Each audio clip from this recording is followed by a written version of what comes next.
Good morning, Malacañang Press Corps. Welcome sa regular press briefing ni Presidential Spokesperson Harry Roque. Good morning, sir. Magandang umaga, Pilipinas, and good morning to the ladies and gentlemen of the Malacañang Press Corps. First, in preparation for the third State of the Nation address of President Duterte, the Office of the Cabinet Secretary and the Presidential Communication Operations Office are partnering to bring a series of forums this July at the PICC featuring the 6 cabinet clusters to discuss the respective policies, programs, and projects implemented during the Duterte administration's second year and what they mean for the future of every Filipino. No? The month-long pre-SONA 2018 campaign is called Tatak ng Pagbabago. The first forum, entitled Tatak ng Pag-Unlad, will be on July 6, 2018 and will feature the Economic Cluster and Infrastructure Cluster. No less than the chairpersons of the 3 clusters, namely Secretaries Dominguez and Villar, will present accomplishments and plans for the respective clusters. The second forum, entitled Tatak ng Malasakit at Pagkakaisa, will be on July 11 and will feature the participatory governance headed by Secretary Eduardo Año and the Human Development and Poverty Reduction Cluster headed by Acting Secretary Virginia N. Orogo of the DSWD. And last but not the least, Tatak ng Katatagan on July 18 will feature the Climate Change Adaptation and Mitigation National Disaster Risk Resiliency Cluster with Secretary Roy Cimatu and the Security, Justice, and Peace Cluster with Secretary Delphine Lorenzana. Each forum will include an open forum with select secretaries of each cluster and will be live streamed in the Facebook pages of the Presidential Communications Operation Office and its attached agencies such as PTV and Radio Pilipinas. No? We're pleased to announce that Calibo International Airport started its rehabilitation yesterday, July 2. The rehabilitation includes refurbishment of existing terminals, repainting of international terminal interiors, airport landside beautification and landscaping, rewiring of electrical and air conditioning systems, and enhancement of railings and barricades. Boracay's closure and the lesser number of tourists will allow CAAP to maximize the period to fast-track the rehabilitation of Calibo International Airport. Good news, the Philippines' net international investment position improved for the first quarter of 2018.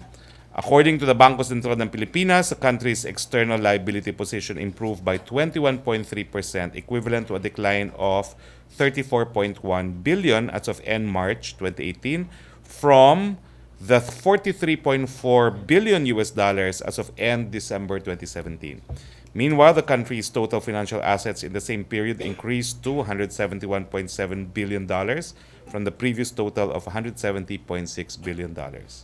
With a decrease in the amount of our country's external financial liabilities and an increase in assets, we expect to bring in more investors to fuel economic growth and create more jobs for our people.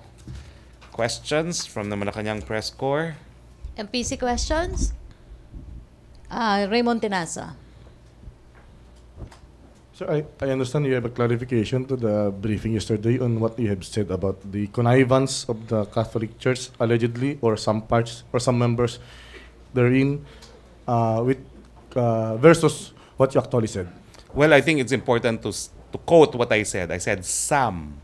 I did not say all.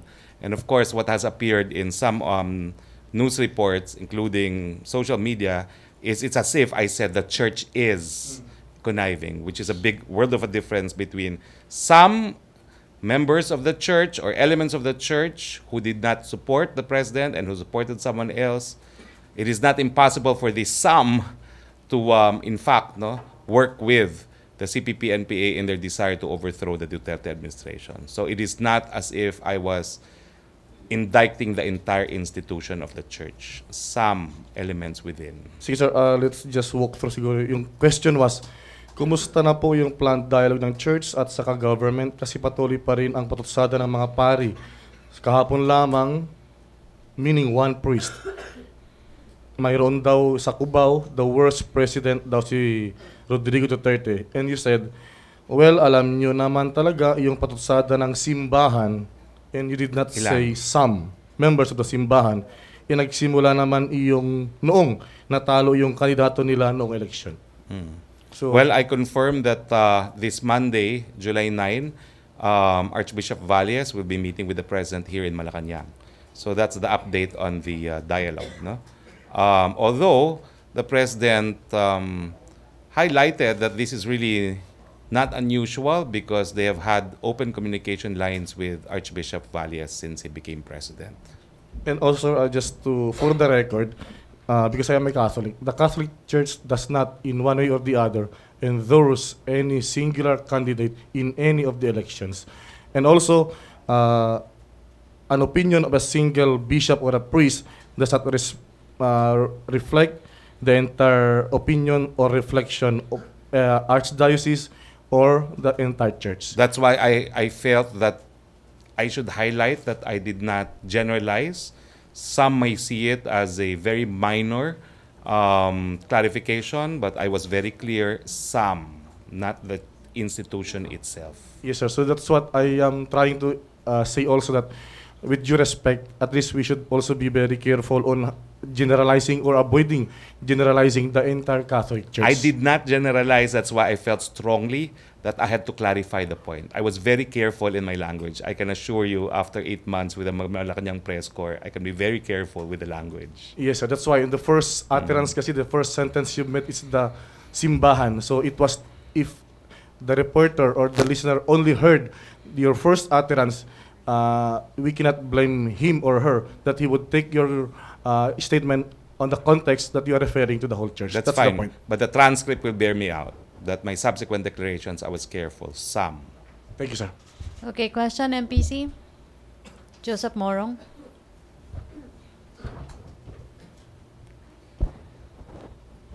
There may mga efforts to reach out to the church from the government, but why is there still a parang consistent and persistent comment by the president, at least on the Roman Catholics, no? Kasi specified naman which groups, di ba? So parang specifically to the Roman Catholics. Why is there such a thing, persistent, consistent comment? Well, I think it's the same thing could be said for some high-ranking leaders of the church. Prior to yesterday's statement, you heard what Manila Auxiliary Bishop Pabilio said about the president and the fact that God did not ordain him to be president. No? So I think it's always bilateral. No? If there's going to be cessation of hostile language, I think it has to be from both institutions. Always, please take note that, again, I highlight that for 2 years, it was mostly some clergymen attacking the president. President initially taking it in stride until he openly spoke against a specific dogma of the Catholic Church. So I think it's not just the president who should be told that as we hold this dialogue that perhaps there should be ceasefire. It should also be told to some leading church leaders as well. Sir, yung pong mga dogma that he is questioning, no? How should we take it? That's his personal conviction, and that's why I don't want to even delve into these dogmas. No? Thank you. Question, Ina? Hi, sir. Sir, you talked about the possible cessation of tirades from both sides, but recently the president did say that he's gonna sort of keep silent Yes. regarding his yung mga sinasabi Yes. nga niya tungkol sa simbahan. So, are you now saying that it won't actually happen until he also stops hearing anything from the church? No, I'm just saying take what he says literally. But remember, the president is also human. He will react when he says or when he reads something again prominently reported in the media. No, So, it's the same thing. His relationship with media. No, I mean, he will not interfere. He will let institutions work. He will respect the freedoms, but it's always a conversation. so when he said the other day that he's gonna remain silent, hindi na po bale. It's not actually No, the case. I'm not in a position to utter what the president says. All I'm saying is the remarks came at the heels again of scathing remarks coming from the Manila Auxiliary Bishop. Thank you. Okay, follow up. Henry Uri. For clarification, Secretary, what exactly you want to tell to the Catholic Church or some members of different churches in the Philippines? I think it's that we both serve the same people. We should, in fact, be together in this interests and that closer relations between two institutions will benefit the people. Sa pagtuligsa nila or sa mga komento nila sa ating Pangulo, meron ba kayong gustong partikular na sabihin sa kanila? Pag nagtalugsa po sila, asahan nila, sasagot ang presidente. Ganun lang po yun. No? Hindi naman po pwede na sitting duck ang presidente. Thank you. Follow-up, Pia Gutierrez. Sir, as far as I remember dun sa mga criticisms or mga statements ng Catholic Church, it is not directed to the personality of the President, but to his policies or the controversial policies of the administration. So all of this, is this an effort to maybe silence the Church on their criticisms on the controversial policies of the No, not at all. administration? They can talk, but the president will also talk back. Do not expect the president to be a sitting down. Hindi naman magpapakamartir yung ating presidente. Sige, wakwakan niyo ako ng wakwakan, but I will not respond back. No? In the same way that he takes all criticisms from the media, do not take it away from him when he lashes out at some members of the media as well. No? So it's really a dialogue. It's a two-way street. So the end goal of the dialogue, sir, is for both sides to cease their tirades. Tama No, po? as I already said, for both sides to recognize that they're serving the same people and constituency. And also, sir, back on your comments kahapon, sir, and also the continuing yung mga pronouncements ni President Duterte on what he sees on his take on Catholic or Christian dogma, don't you think that this will be counterproductive since the government is reaching out to the Catholic Church for a dialogue? Itong mga statements na to, don't you think it will affect the result of the dialogue? Tell also the auxiliary bishop that perhaps he should also not have said what he said after we had announced that there was already a dialogue. That's what I'm emphasizing. It's a two-way street. Last na lang, sir, can we get more details on your statements yesterday? Sino po yung candidate na sinuportahan ng ilang pong mga miyembro ng Catholic Church? And ito pong mga miyembro ng Catholic Church, is this a number or ilan namang mga personalidad within the Catholic Church which prompted you to make that statement? I think people know that. I don't have to verbalize it. If you don't, I'm sorry. But I don't really have to address that. Okay? Questions? Next question, please. Joseph Morong. Sir, that's precisely maybe the issue, no? I mean, the government is accusing without... It's not an accusation. Okay. What is it, sir? There are elements of the Catholic Church that will never accept the president for who he is. The part what's wrong with that? The connivance. It's been established. The CPP-NPA has been here for what? How many years already? 60 years? Hindi pa ba tayo familiar with the strategy, which is to build a national democratic front? There will be efforts on the part of CPP-NPA to penetrate all sectors of society. That's not new, Joseph. That's right. How about the connivance with the church? That's What's not the new basis? too. They will attempt to penetrate all institutions, including the church. And would you be It's able 60 to... years of experience with the CPP-NPA. We know that. That's right. But if you said that some of the members of the church are conniving, you don't see it fit to maybe... Well, that was the dare of Bishop Pabilio yesterday. Name names. No. My purpose is to alert all institutions now that there's no peace talks ongoing. Expect the CPP-NPA to go back to its old ways. No? There'll be more of this noise, not just coming from CPP-NPA, but also from forces that have embedded themselves in different societies. So it's a warning to everyone. We're back to where we were in the past. Now that apparently we have set aside peace talks for the time being. No? Naku naman, hindi na po bago yan. Okay? I don't have to clarify that point any further. Cool. Okay, other issue? Cristina Vendana to be followed by Raymond Tinasa. Sir, doon sa statement ni President yesterday kay Mayor Halili, does he have information, really intelligence information that the mayor is really linked to the illegal drug trade? I will quote from the translation of what the President said, suspicion. So it's a suspicion. was this morning the mayor's office asked, they said they were sad that the president made those pronouncements, and sana they were asking for some degree though of civility on the part of the president. Well, I'm sure that's a matter that the president will read about, but I can only quote what he said. It's a suspicion. So even if it's a suspicion, he could make yung ganyan na He allegations. did. I can't deny he did. It's there. But I'm saying that he qualified it as a suspicion. Follow up? Rosalie Cos. I'm sorry. Raymond Tinasa. Sir, pero yung ganong pronouncement, even suspicion, hindi ba in one way or the other maka-apekto sa investigation and even to the public perception?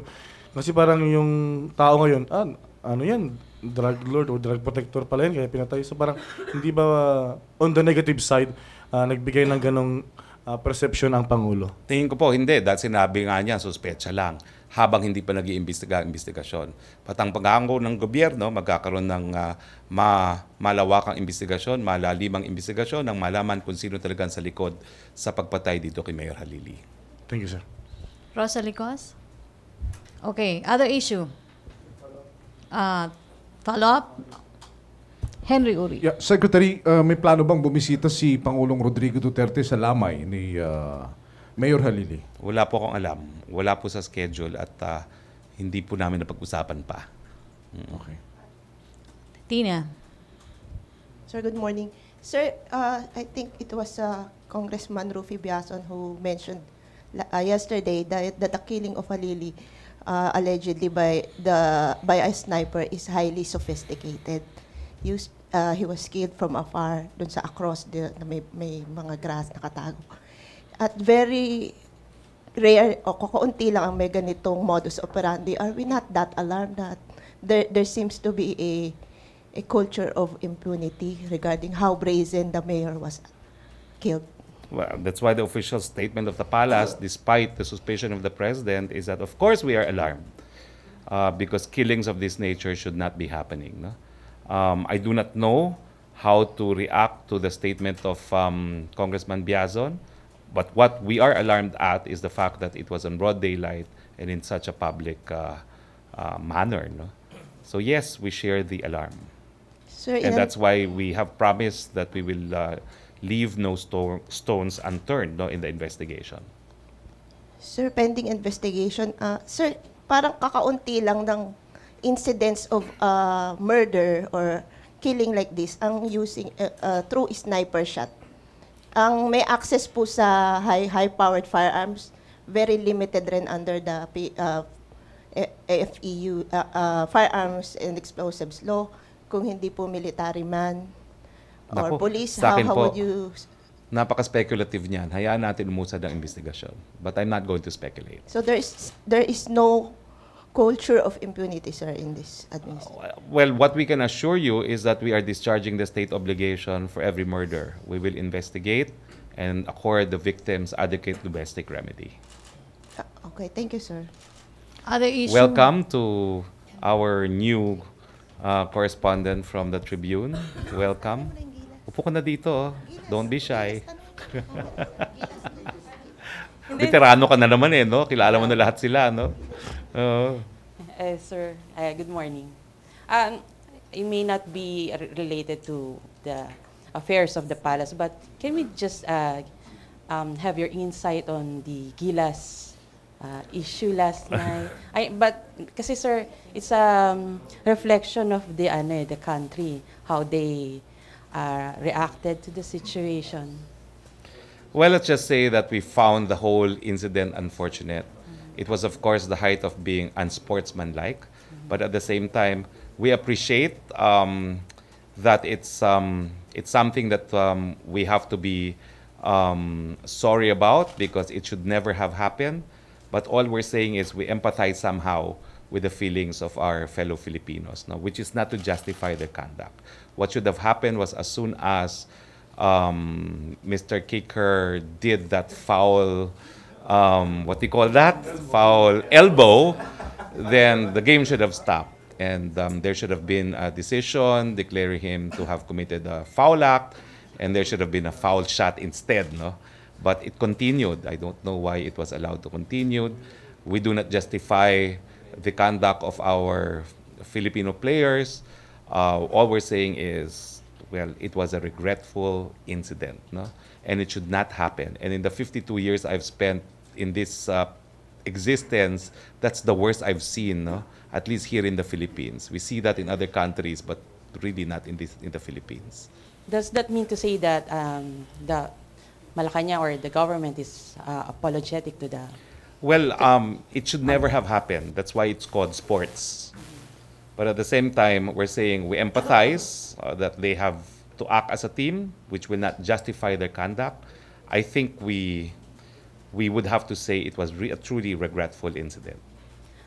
Should an apology be in order coming from the team? I think they have apologized. I've seen some apologies in the news earlier. The team coach has apologized. Some members have apologized. I don't know if all of them have, but in any case, I'm sure FIBA will mete out the sanctions, and I hope that our players, as true sportsmen, will honor whatever the decision of FIBA will be graciously. Last, sir. How do you think can we bounce back from this unfortunate incident? Have better referees who will actually intervene when there's a foul move made by one of the players. I'm surprised it was allowed to continue, given that it was... I know it was a fast-paced game, but the whistle should have been blown and the game should have been stopped from the very first instance that there was a foul committed. Okay, question, MPC? No more? Okay, Joseph Morong.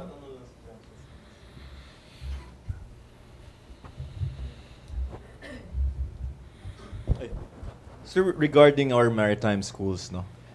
Sabi daw po ni Congressman Bertiz, and our maritime schools aren't compliant with the international standards and may be barred by the EU. What is the government's plan? I'm not sure what Congressman Bertiz is referring to, but we are supplying close to a majority of seamen worldwide. If he's saying that there's new requirements that we need to comply, well, we better comply because so many lives are at stake in terms of livelihood, no? But I will verify with Congressman Bertiz what he was referring to. I'm having lunch with him on Thursday. So. Okay, Deo, you have a question? Deo de Guzman.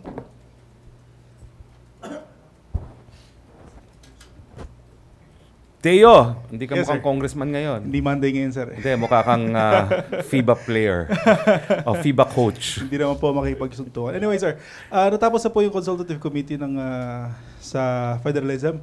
Napirmahan na daw po nila and it will be submitted to the president. Paano po ba ang magiging proseso nun? Ito po ba ibibigay ng executive sa Congress para sa recommendation? Ano pong magiging proseso nun, sir? I think the president, as chairman of PDP Laban, the dominant party in the House, will transmit it to his party mates. And he will encourage his party mates to study it very closely and, if possible, to pattern the proposed revisions after what the Commission has recommended. But ultimately, of course, it is members of Congress who will approve whether or not they will adopt the proposed revisions. In that sense, we can only persuade the party mates of the president, but we recognize that the decision ultimately will lie in the individual members of the House of Representatives and the Senate. Pero sa tingin niyo po, gano'n pong magiging kabigat yung resulta ng pag-aaral ng consultative committee doon sa ibibigay ng presidente sa Congress? We have a supermajority in the House. I think at least in the House, it will be very persuasive. No? We're hoping to be equally persuasive in the Senate. Thank you, sir. Okay, thank you. Okay na? MPC, no more questions? Okay, thank you. See you on Thursday. Thank you, Presidential Spokesperson Harry Roque. Thank you, Malacañang Press Corps. Back to our main studio sa Radyo Pilipinas and People's Television Network.